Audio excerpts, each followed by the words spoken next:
rutahizamu w'Amavubi Joylance Miquels nyuma yo kwitwara neza muri FIFA Series yakomereje muri qualification za Champions League amajonjora ya mbere aho yitwaye neza we n'ikipe ya Saba batsinda ikipe ya The New Saints. N'umukino wa mbere wa qualification za Champions League wari wabereye mu rugo. Saba yari yakiriye The New Saints. Saba ikaba yitwaye neza cyane itsinda ibitego 2-0 ibitsinda The New Saints.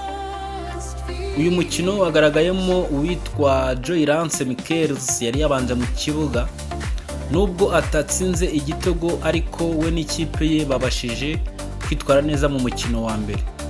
Match ikurikiye Joylance Miquels we n'ikipe ye Saba bazasura ikipe ya The New Saints ni kuri tariki 14 z'icyumweru gitaha hazaba ari kuwa kabiri.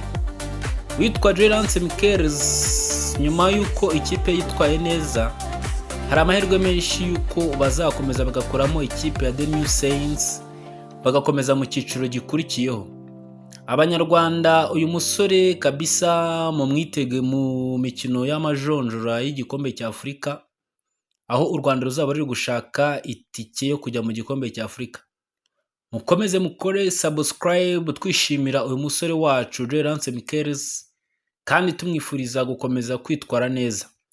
Imikino yo irakomeje imbere, match basigaranye niyo kwishyura.